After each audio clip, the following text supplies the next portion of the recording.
Some days stress hit all at once. Other days just builds layer by layer. Work stuff, family stuff, messages, deadlines, all of it competing for your attention. It happens to everyone, and honestly, it can feel like a lot. So today we're going to talk about how to handle stress in a real practical way. One thing that generally helps is giving your brain small breaks, and don't mean just spacing out. There was actually a study published in the Journal of Applied Psychology that found taking short breaks, voluntarily micro breaks, throughout the day significantly reduces fatigue and increases overall vitality. The research showed that just stepping away for a minute or two, whether it's to stretch, just breathe, helps you reset and you aren't running on empty by the afternoon. Another huge factor is your phone. We all know it's distracting, but cutting down on non-stop notifications make a bigger difference than you might think. Researchers at the University of California, Irvine, found that constant digital interruptions don't just break your focus, they physically spike your stress levels. They actually measured people's heart rates and found that frequent attention switching put your body in a constant state of alert,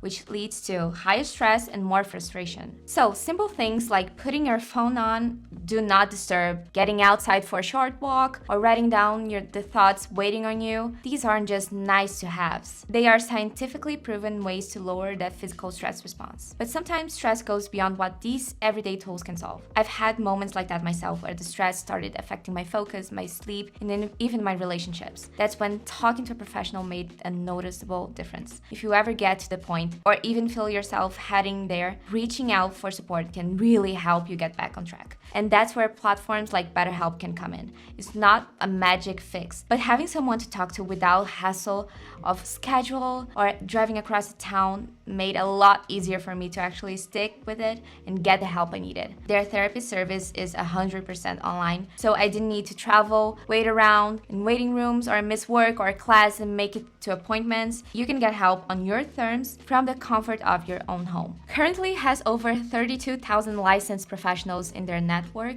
that provide mental health therapy for over 5 million people. You can get started directly on the BetterHelp app website or throughout the apps on Google Play stores as well as the Apple App Store for Android or iOS.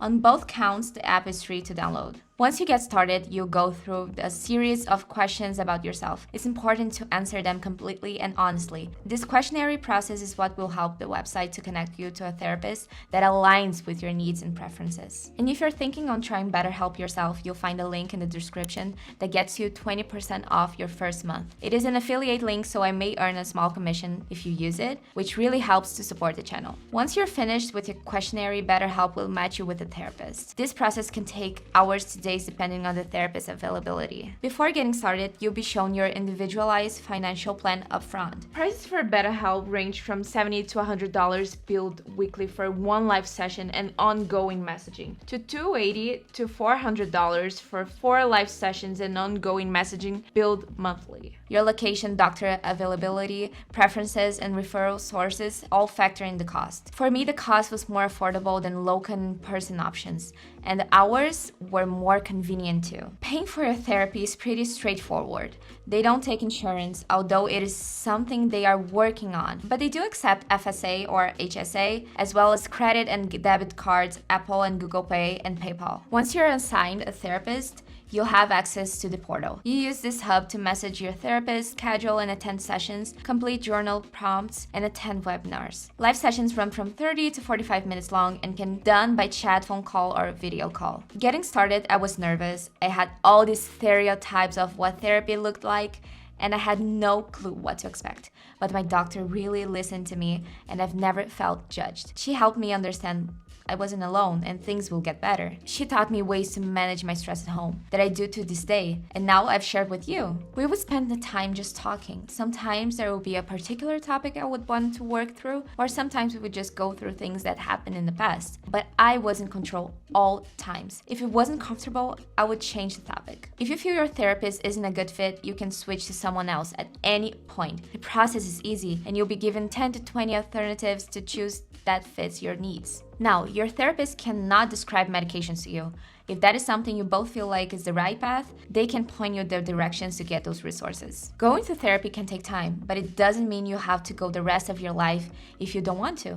I stopped going after college. I have the tools I learned in my sessions to help me day to day, but if I feel like I want to go back, I know it's there for me. For me, change wasn't immediate. I went for several months before I felt ready to close that chapter for now. But therapy gave me the tools to start, and from that, I'll always be grateful. If you're struggling, just know you deserve that kind of support too. So if this video spoke to you, please consider liking, subscribing, and sharing with someone who could really use it. And again, remember to use the affiliate link in the description for 20% discount to BetterHelp. Also, if you're interested in working with us or sponsoring a future video, just reach out using the email in the description below. And if you have any questions or comments, drop them down below and I'll get them back to you as quickly as I can. Now, on a personal note, it's really important to take your mental health seriously, so please be kind to yourself and reach out to a professional to get the help you deserve. Thank you so much for watching, and I'll see you in the next one.